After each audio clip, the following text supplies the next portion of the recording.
Good morning dear students. आप सभी का इस एजुकेशनल यूट्यूब चैनल पर हार्दिक स्वागत है। प्रिय विद्यार्थियों, आज हम भारतीय धर्म एवं संस्कृति से संबंधित जो अध्याय है उसके जो महत्वपूर्ण प्रश्नोत्तर हैं उनकी चर्चा करेंगे। इनमें से अति लघुतरात्मक प्रश्न भी आ सकते हैं और इनका विस्तृत रूप लघुतरात्मक प्रश्न में भी पूछा जा सकता है, तो ये आपको ध्यान में रखना है। इनमें क्वेश्चन आए हुए भी हैं और ये रिपीट भी हो सकते हैं। तो सर्वप्रथम इसके अंतर्गत उपनिषद कितने हैं तथा इनका क्या अर्थ है। तो उपनिषदों की प्रश्न ऐसे भी आ सकता है कि उपनिषद कितने हैं। उपनिषदों की कुल संख्या 108 है। उपनिषदों की कुल संख्या 108 है। कोई 4 उपनिषदों के नाम बताओ, ये भी आ सकता है। तो ईश, केन, कठ, प्रश्न, छांदोग्य, ये 4-5 नाम आपको ध्यान में रखने हैं। ईश, केन, कठ, प्रश्न, मुंडक, मांडुक्य, छांदोग्य। तो कोई भी जो 4 उपनिषद हैं इनके आपको नाम ध्यान में रखना है।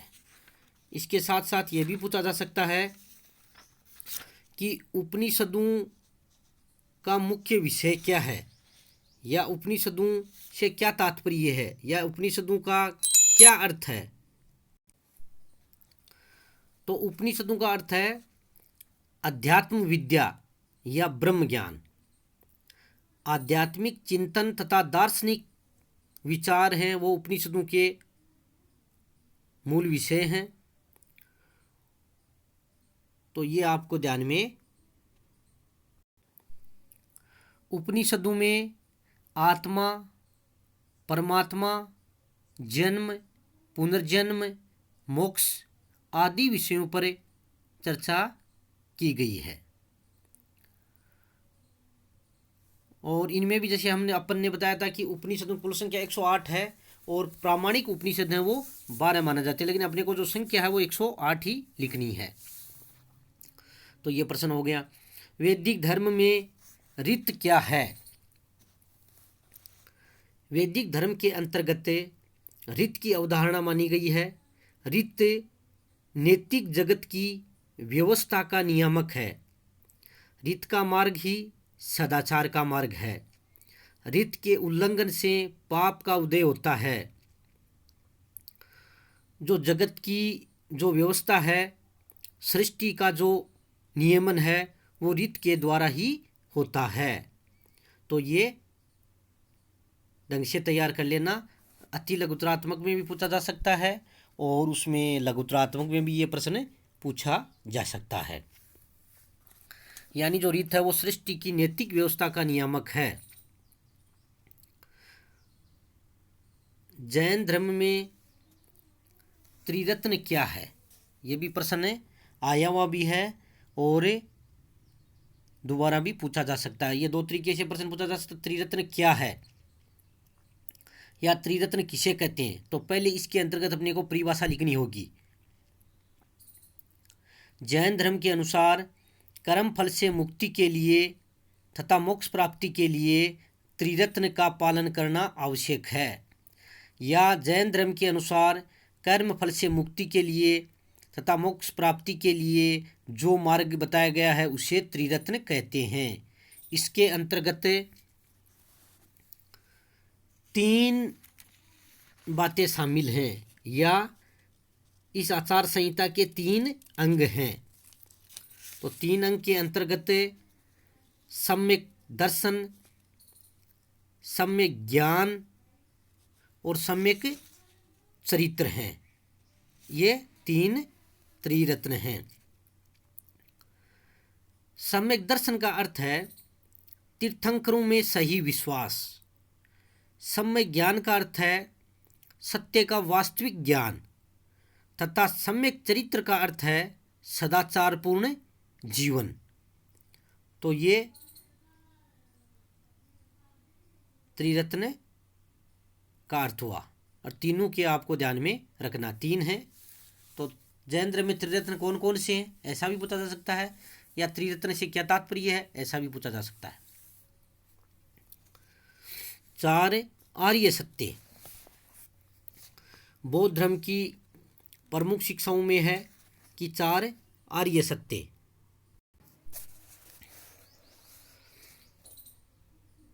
4 आर्य सत्य पर 2 नंबर का क्वेश्चन भी आ सकता है और लघुतरात्मक प्रश्न भी आ सकता है।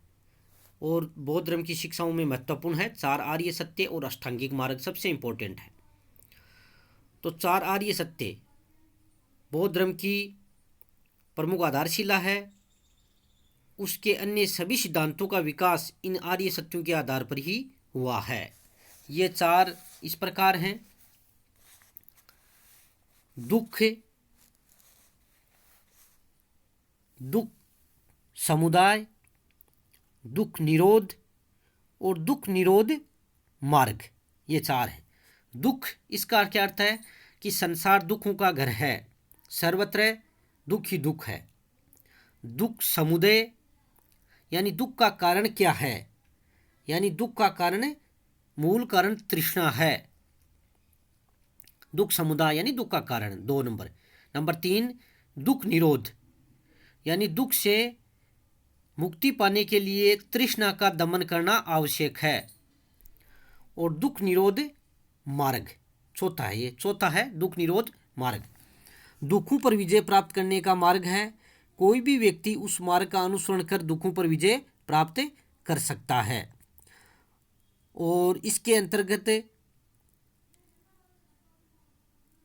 अष्टांगिक मार्ग पर बल दिया गया, यानी चौथे जो आर्य सत्य है दुख निरोध मार्ग। तो दुख से मुक्ति प्राप्त करने के लिए जो मार्ग बताया वो अष्टांगिक मार्ग बताया गया है। इस प्रकार ये 4 आर्य सत्य हो गए। अब आता अष्टांगिक मार्ग। तो अष्टांगिक मार्ग में क्या है कि 2 नंबर वाला भी पूछा जा सकता है और लघुतरात्मक वाला अच्छा प्रश्न बनता है। तो अष्टांगिक मार्ग क्या है ये भी आ सकता है, और अष्टांगिक मार्ग पर टिप्पणी लिखिए ये भी आ सकता है। बुद्ध ने बताया कि सांसारिक वस्तुओं को भोगने की तृष्णा या इच्छा इस सारे दुखों का मूल कारण है। इसलिए निर्वाण अथवा मोक्ष प्राप्ति के लिए तृष्णा को मिटा देना आवश्यक है। इसके लिए मनुष्य को अष्टांगिक मार्ग का अनुसरण करना चाहिए। ये मार्ग जीवन यापन के बीच का रास्ता है। न तो ये दिन अधिक लचीला है, न ये अत्यधिक कठिन है। इसलिए इसको मध्य मार्ग भी कहा गया है। प्रश्न आ सकता है कि अष्टांगिक मार्ग को मध्य मार्ग क्यों कहा जाता है। अष्टांगिक मार्ग के 8 प्रमुख अंग हैं।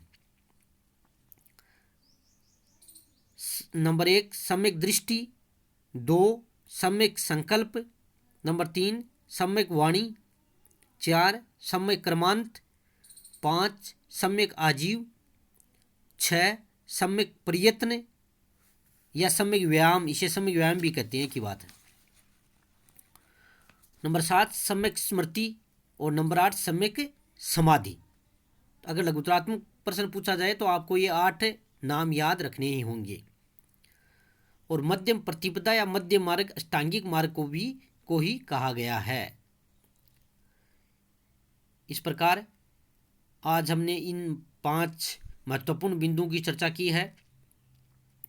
अगले वीडियो में हम बाकी जो मुख्य बिंदु हैं उनकी चर्चा करेंगे। कोरोना का संक्रमण दिन प्रतिदिन बढ़ता जा रहा है। इससे प्यारे विद्यार्थियों, हर तरीके से सोशल डिस्टेंसिंग का पालन करते हुए मास्क लगाकर रखना है और अपनी स्टडी को निरंतर चालू रखना है। इसी के साथ साथ बहुत बहुत धन्यवाद।